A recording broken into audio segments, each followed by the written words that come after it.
Kok jadi gini ya, makin terang-terangan. Dipikir-pikir, negara punya bapaknya. Menurut gua sih ini gila. Undang-undang dirubah cuma untuk kepentingan keluarga. Gila parah. Jangan ntar keluarga-keluarganya bakal dinaikin semua jadi kepala daerah di setiap provinsi gitu kan. Kalau gitu kalau pengen nguasain Indonesia, kuasain juga tuh Pak utang-utangnya, sekeluarga bayarin gitu loh. Jangan cuma pengen semuanya jadi penguasa negara. Sekalian bayarin utang negara. Nanggung amat. Ya, kayaknya sekedar tes ombak doang guys. Kayaknya nggak beneran gitu ya. Semuanya sudah direncanakan dan permainan masih panjang berjalan.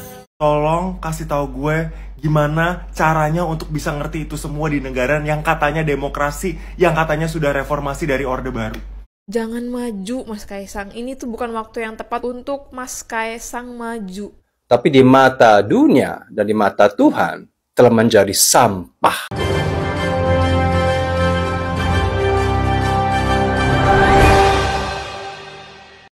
Assalamualaikum warahmatullahi wabarakatuh. Setelah hebohnya yaitu keputusan Mahkamah Agung yang mengabulkan gugatan dari Partai Garuda yang merupakan partai pendukung koalisi Prabowo Gibran, di mana Partai Garuda mengajukan supaya untuk dihapus batasan usia 30 tahun untuk mengikuti pilkada, sehingga Mahkamah Agung pun mengabulkannya. Dan ini banyak menjadi sorotan dan kritikan serta mendapat reaksi dari netizen atas keputusan tersebut. Dinilai bahwa nepotisme di rezim Jokowi ini terjadi lagi, dan akhirnya Kaisang pun bisa maju di Pilgub DKI Jakarta. Sampai netizen pun mengatakan maju kakaknya menjadi MK, maju adiknya menjadi MA. Memang apapun bisa diatur di rezim Jokowi untuk memuluskan hawa nafsu kekuasaan di rezim Jokowi ini. Baik, langsung saja kita simak beberapa komentar dan kritikan dari netizen. Gue sebenarnya lagi gak enak badan nih. Suara gue lagi bindeng. Cuma ini sih parah menurut gue. Jadi Mahkamah Agung baru aja mengabulkan batas usia calon gubernur dan wakil gubernur yang tadinya mendaftar harus berumur minimal 30 tahun, sekarang boleh kurang dari 30 tahun. Asalkan pas dilantik nanti berumur 30 tahun. Gila gak lo? Dan lo tahu nggak bahwa putusan ini hanya menguntungkan bagi satu orang saja, yaitu Kaisang, anaknya Jokowi, yang lahir pada tanggal 25 Desember 1994. Sekarang tukang jual pisang ini berumur 29 tahun. Terus nanti kalau menang pilkada dan dilantik 2025, umurnya genap 30 tahun. Menurut gua sih ini gila. Undang-undang dirubah cuma untuk kepentingan keluarga. Gila parah. Ini kasih sayang seorang ayah kepada anaknya emang tiada batas ya. Dan beneran dikabulin dong sama MA, orang bapaknya presiden. Nih, lihat nih, Raffi Ahmad ngeposting kalau calon gubernur ini Budi Satrio Dwi Wandono dan wakilnya Kaisang. Padahal Kaisang ini belum 30 tahun. Tuh, caranya udah kayak gini, emang nepotisme terang-terangan, emang udah nggak tahu malu gitu ya, nggak perlu ada pilkada. Kan udah ditentuin siapa yang menang, langsung aja lantik, nggak usah ada pilkada, ngabisin uang APBN ya kan. Beberapa video yang lalu kan gue udah bilang nih, jangan-jangan ntar keluarga-keluarganya bakal dinaikin semua jadi kepala daerah di setiap provinsi gitu kan. Kalau gitu kalau pengen nguasain Indonesia, kuasain juga tuh Pak utang-utangnya, sekeluarga bayarin gitu loh. Jangan cuma pengen semuanya jadi penguasa negara. Sekalian bayarin utang negara. Nanggung amat. Ini maksudnya ini serius beneran, atau ini cuman gimmick, atau mau tes ombak, atau bagaimana gitu loh, ya kan? Kalau gue rasa ini hanya sekedar tes ombak doang, nggak? Ya, kayaknya sekedar tes ombak doang guys. Kayaknya nggak beneran gitu ya. Kalau menurut kalian gimana guys? Jadi ceritanya tuh gini guys, awalnya si keponakan jadi calon gubernur, si anak jadi calon wakil gubernur. Kenapa si anak taruh di wakil? Karena awalnya umurnya belum cukup nih. Cuma kan si bapak nggak tinggal diem dong. Masa anak gua nggak bisa maju di pilkada DKI? Nah akhirnya si bapak minta tolong deh sama Mahkamah AD. Nah Mahkamah AD ini setuju akhirnya. Ya udahlah nggak apa-apa, belum 30 tahun bisa kok daftar. Nah udah ketok palu, akhirnya si keponakan kan ngeliat nih, oh udah ketok palu nih. Ya udahlah gue mundur aja. Dia bilang tuh, ya udah gue nggak jadi maju di Pilgub deh, gue di DPR aja. Nah, si anak seneng dong, loh berarti kosong nih calon gubernur. Nah, makanya nanti si anak tuh jadi calon gubernur tuh. Nah, nanti habis itu menang deh. Jadi pemilu cuma pura-pura aja. Ini kan udah selesai sebenarnya. Jadi ini cerita menurut gua nih. Namanya cerita, bisa bener, bisa enggak, bisa bohong mungkin kan. Cuma ya begitulah, namanya masyarakat Indonesia ini kan nggak peduli yang begini-beginian. Lebih peduli sama konspirasi film horor. Gimana menurut kalian? Kok jadi gini ya, makin terang-terangan. Dipikir-pikir, negara punya bapaknya, MK punya kakaknya, MA punya adiknya. Jangan-jangan Tapera ini dikumpulkan uangnya untuk persiapan cucunya nanti nyapres. Siapa tahu gitu loh. Batas usia 30 tahun untuk calon kepala daerah dicabut. Skenario kayak gini kayaknya udah nggak asing deh. Tahun lalu juga ada persis kayak gini nih. MK kabulkan syarat kepala daerah bisa maju capres-cawapres meski belum berusia 40 tahun. Yang implikasinya Gibran bisa nyalon jadi cawapres dan menang. Nah, tahun ini kita bakalan ada pilkada dan salah satu yang paling seru adalah pilkada DKI Jakarta. Nah, terus pencabutan minimal usia 30 tahun untuk apa? Nah, sebelumnya kita coba bahas dulu revisi dari peraturannya. Nah, intinya dulu untuk calon gubernur dan wakil gubernur paling rendah usianya 30 tahun terhitung sejak penetapan pasangan calon. Emang penetapan pasangan calonnya kapan Bang Jen? Itu September 2024 ini. Nah, untuk revisiannya tetap sih minimal 30 tahun, tapi udah diubah jadi sejak pelantikan pasangan calon, bukan lagi sejak penetapan pasangan calon. Nah, pelantikan pilkadanya kemungkinan awal tahun depan. Nah, revisiannya itu memberikan kelonggaran sekitar 5 bulan, yaitu dari September sampai Januari tahun depan. Nah, memang sepenting itu Bang Jen? Ternyata penting, guys. Kenal beliau ini? Yoi, Kaesang diisukan bakalan ikut juga di kontestasi Pilkada DKI Jakarta 2024. Nah, Mas Kaesang ini usianya sekarang 29 tahun. Ulang tahun ke-30-nya itu di Desember tahun ini. Jadi revisi peraturannya tadi cocok banget buat beliau. Kalau awalnya harus 30 tahun sejak September tahun ini udah bisa dilonggarin nih selama 5 bulan sampai Januari 2024. Dan beliau ini di Desember, jadi cocok lah. Jadi revisi aturan tentang usia ini memang sangat menguntungkan bagi anak muda kalau mau berkarya di pemerintahan. Dan momentumnya itu selalu pas banget. Begitu mau pilpres ada revisi jadi bisa maju. Begitu mau pilgub ada revisi jadi bisa maju. Revisi aturan sedikit, kelonggaran 5 bulan itu bisa bikin peluang yang luar biasa loh. Ya udahlah, mungkin itu aja yang gua bahas untuk kali ini. Mungkin bisa juga nih negara mengurusi tentang batas usia lowongan kerja, itu penting juga. Usia 25 ke atas juga butuh makan cuy. Pokoknya kalau Jakarta nih ya, standarnya itu udah jelas. Minimal kayak Anies atau Ahok. Kalau lu misalnya belum setara Anies Ahok, udah jangan nyaguk. Pusing gua ntar milihnya, gua males milihnya. Ya, minimal setara Anies, setara Ahok. Jangan populis, dan mesti pintar. Memang terlalu naif kalau kita berpikir bahwa ya Gibran hanya akan jadi wakil presiden saja, Bobi hanya akan jadi wali kota Medan saja, lalu Kaesang hanya jadi ketua umum partai saja. Atau bahkan kalau kita berpikir Jan Etes hanya akan jadi anak kecil yang hobi naik sepeda saja. Tidak sesederhana itu, Ferguson. Semuanya sudah direncanakan dan permainan masih panjang berjalan. Yang tentu miris sekali ya, di tengah rakyat yang sedang stres, pusing dengan segala macam kenaikan bahan pokok, pajak, ini itu, dan bahkan potongan gaji melalui Tapera. Sementara ya ada keluarga-keluarga yang sibuk mengamankan bisnis dan kekuasaan bagi mereka. Sekarang Kaesang mencalonkan jadi wakil gubernur DKI Jakarta yang kurang usia. Kalian sebutkan apa? Sewaktu Gibran mencalonkan jadi cawapres yang kurang usia, kalian sebut waktunya anak muda berkarya. Sekarang Kaesang mencalonkan jadi wakil gubernur DKI Jakarta yang kurang usia. Kalian sebutkan apa lagi? Waktunya anak muda berkarya. Sedangkan jual martabak aja dia tidak laku. Jadi ketua PSII juga dia nggak gagal. Terus kalian mau sebut apa? Seandainya anaknya Pak Anies kurang usia, apakah kalian terima? Seandainya anaknya Pak Ganjar kurang usia mencalonkan, apa kalian terima? Makanya sebenarnya di sini biang keroknya siapa? Yaitu kepala negara kita. Dengan seenaknya mencalonkan anaknya yang kurang usia. Ini suatu saat akan jadi contoh buat masyarakat. Apakah nanti suatu saat kalau ini dicontoh apa kalian terima? Coba bantu gua ngerti kenapa lumrah anak presiden bisa ngajuin diri jadi cawapres, lanjut jadi cawagup, jadi wali kota, dan mantunya dari calon wali kota. Tolong kasih tahu gue gimana caranya untuk bisa ngerti itu semua di negara yang katanya demokrasi, yang katanya sudah reformasi dari Orde Baru. Disclaimer, mohon maaf banget, gue nggak pernahnya ngomongin hal politik di platform gue ini karena gue juga membawa nama institusi dan juga gue mengajar mahasiswa-mahasiswa. Tapi sudah nggak masuk di nalar gue pertama kalinya dalam sepanjang Instagram gue pun gue ngepost sesuatu yang politis. Kenapa? Karena siapa yang anggap itu wajar?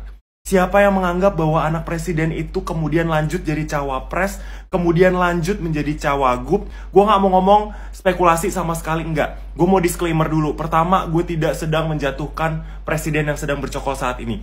Gue hormat sekali sama Pak Jokowi dan banyak banget pencapaiannya. Tapi gue gak ngerti semua antek-antek partai dan semua situasi demokrasi yang memperbolehkan situasi tersebut makin didukung-dukung. Yang kedua, disclaimer juga, gue akan menjunjung tinggi siapapun presiden dan wapresnya nanti yang sudah terpilih oleh rakyat lebih dari 50%, dan gue gak akan menjatuhkan itu. Tapi hari ini, statement dan keluar pengumuman bahwa cawagup Jakarta adalah anak bontotnya.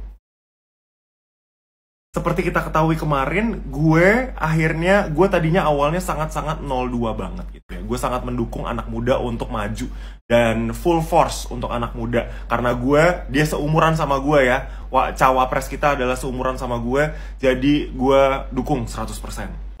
Kemudian sudah berjalan, akhirnya gue memilih untuk tidak memilih anak muda tersebut. Kemudian saya memilih ke tempat lain karena usut punya usut, ternyata MK adalah omnya yang meloloskan, ibarat kata menabrak peraturan-peraturan ini, dan itu tidak boleh menjadi wapres sebelum umur 40.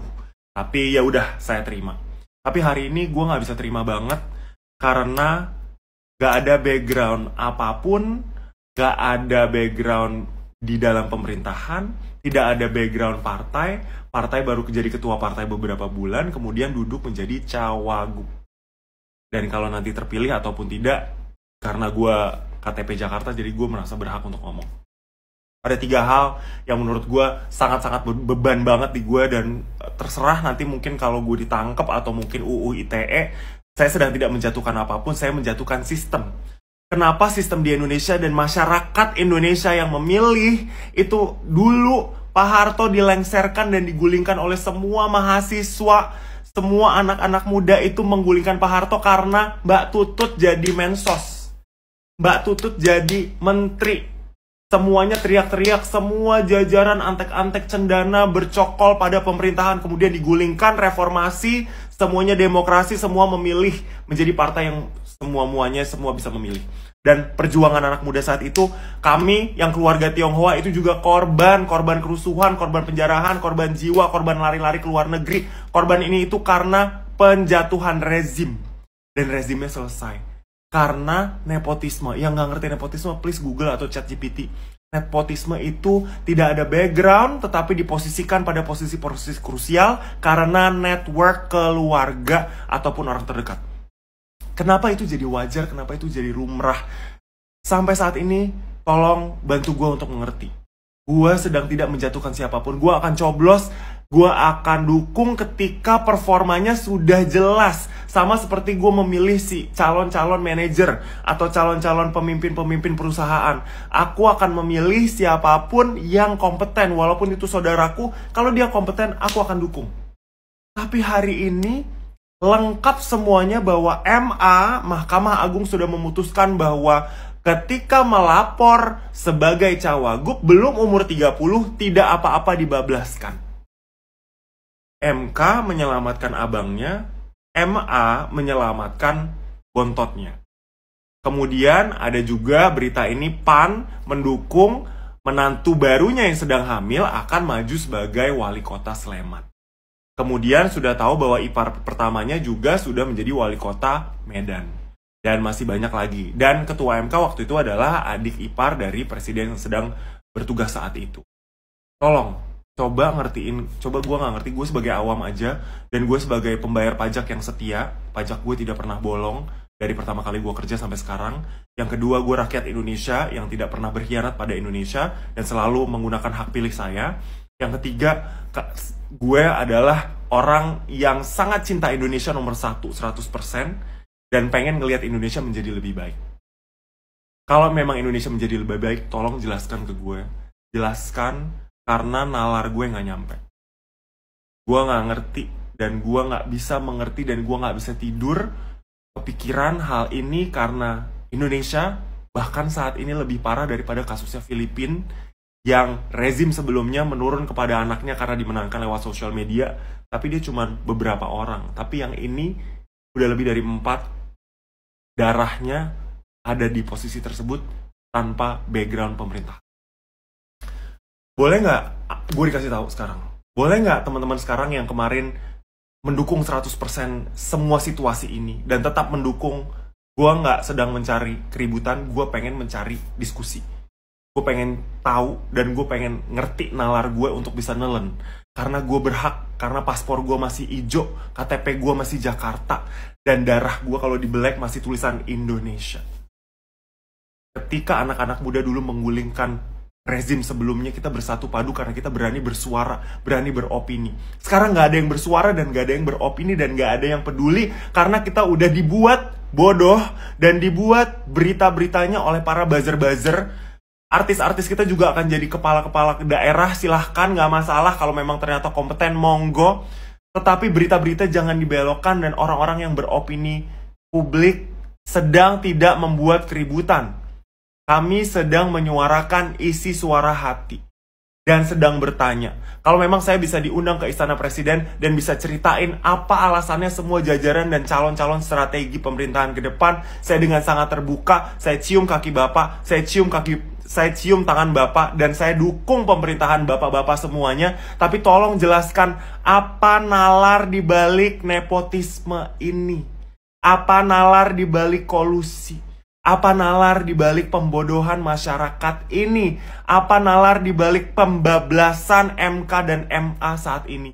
Tolong jelaskan, tolong jelaskan, tolong jelaskan. Nah, kalau benar Kaesang dan Budi Satrio Jiwandono yang merupakan keponakan Prabowo dan juga Kaesang sebagai anak Jokowi maju di Pilgub DKI Jakarta 2024, maka dipastikan ini polanya akan sama. Maka mereka juga akan mengerahkan buzzer-buzzer di media sosial seperti di TikTok untuk memframing ya bahwa pemimpin muda lebih baik ya, karena tidak perlu ada background latar belakang atau pengalaman di pemerintahan. Nah, kalau ini terjadi maka akan seperti Pilpres kemarin. Banyak anak-anak muda yang kurang literasi informasi dan bisa dibilang SDM rendah akan terpengaruh bahwa nepotisme ini tidak apa-apa dipimpin oleh anak muda, yang penting bekerjanya lebih bagus daripada gubernur sebelumnya. Padahal pengalaman sebelumnya pun tidak ada, dan ini akan menjadi cerita buruk di masa akan datang kalau ini terjadi. Gue ada di barisan 02, gue memilih 02, gue memilih Pak Prabowo, gue memilih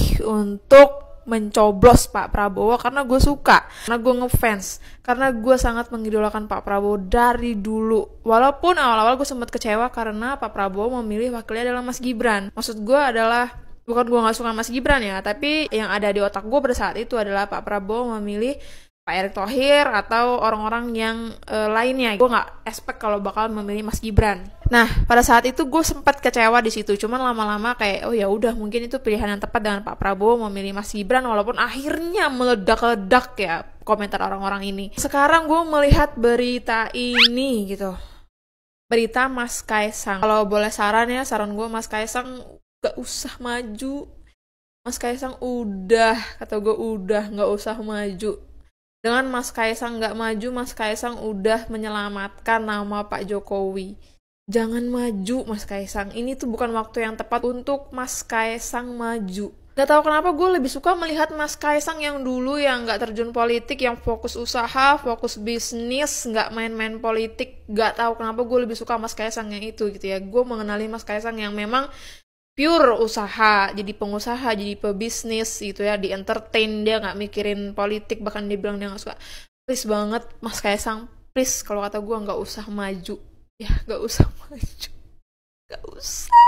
Aduh, jangan Mas Kaisang ya. Balik lagi aja ke dunia hiburan Mas Kaisang. Udah jadi podcaster, jadi pengusaha, itu lebih menghibur, itu lebih cocok buat Mas Kaisang, bener deh. Ya, dengan adanya Mas Gibran aja itu udah bener-bener bikin delima banget gitu ya, dengan keributan yang ada gitu. Apalagi ini, gue memilih Pak Prabowo karena gue sangat mengidolakan sosok Pak Prabowo, dan lama-lama setelah gue melihat Mas Gibran, ya Pak Prabowo juga meyakinkan kita untuk ya nggak apa-apa, ya udah akhirnya gue juga berpikir oh ya udahlah itu pilihan Pak Prabowo, dan gue berdoa semoga Mas Gibran bisa mendampingi Pak Prabowo dengan baik gitu loh. Tapi untuk Mas Kaisang jangan deh. Sepertinya kita lihat pendukung paslon 02 seperti Mbak ini sudah mulai sadar bahwa nepotisme terjadi di Indonesia bukan hanya terjadi di Pilpres kemarin, dan ini akan terjadi lagi di Pilgub DKI Jakarta. Tapi ini kita berharap ya, jangan ada narasi-narasi dari mereka bahwa pemimpin muda itu lebih baik daripada pemimpin yang sudah berpengalaman untuk membangun DKI Jakarta. Memang dari Budi Satrio Juwandono sendiri memberi pernyataan bahwa tidak akan ikut kontestasi di Pilgub DKI Jakarta 2024 mendatang karena tidak mendapat persetujuan dari Prabowo sendiri. Tetapi ini bisa saja adalah untuk mengalihkan pandangan masyarakat terhadap keputusan MA, yaitu untuk membatasi, mencabut tentang masalah usia. Jadi bisa dipastikan mereka akan mengikuti Pilgub DKI Jakarta. MK itu memilih kakak, kalau MA memilih adik gitu. Karena ini pola. Pertanyaan saya, bagaimana tentang para hakim? Apakah semua hakim setuju? Mereka diam-diam saja. Tentu ada hakim baik, ada hakim juga jahat. Di semua bidang kan ada orang jahat, ada juga orang baik. Tapi kenapa para hakim itu satu pun tidak ada yang bersuara, nggak membuat gerakan, speak up? Karena gimana pun kan ini sudah aspirasi rakyat. Kami sangat gelisah dan sudah banyak orang mengeluh. Tapi para hakim kayaknya semuanya diam-diam aja. Mungkin mereka mengatakan ya itu kan putusan Mahkamah Agung atau Mahkamah Konstitusi, bukan bagian kami.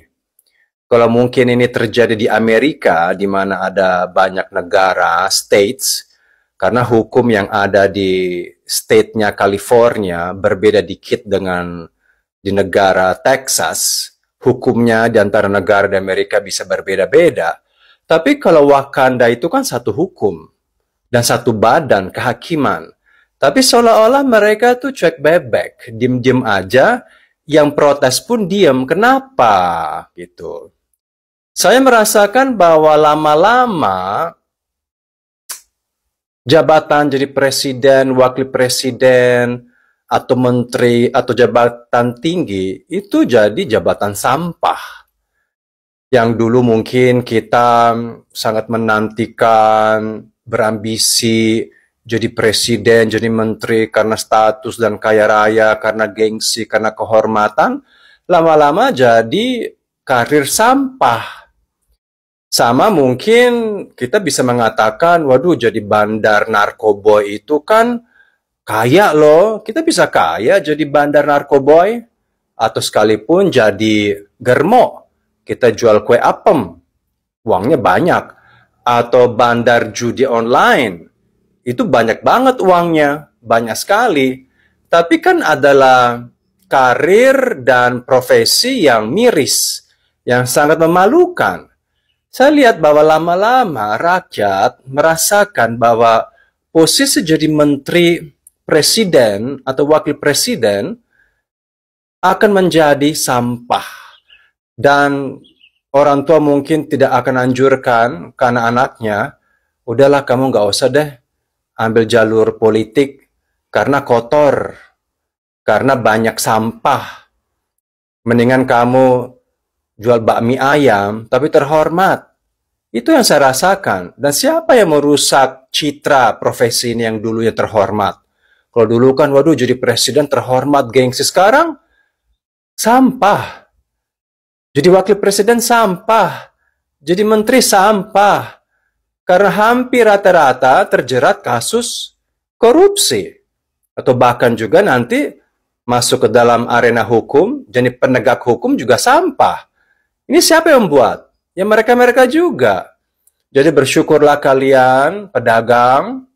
Mungkin kalian adalah orang biasa, bukan presiden, bukan anak presiden, tapi kalian lebih terhormat gitu. Lebih memiliki harga diri dibandingkan manusia-manusia ini yang mungkin mendapatkan banyak uang, tapi di mata dunia dan di mata Tuhan telah menjadi sampah. Kabar terbaru, Mahkamah Agung mengubah aturan tentang batas usia calon kepala daerah. Wah, keren nih. Kita harus hormat. Kalau kemarin MK, sekarang MA.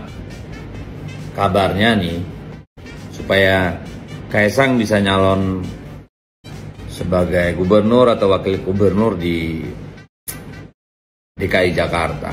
Keren, anak muda, duit banyak. Bapak Presiden, kakak wakil presiden apalagi. Itu sudah semua modal yang lebih dari memadai dan mungkin cuma dia yang punya. Jadi keren lah kalau menurut saya.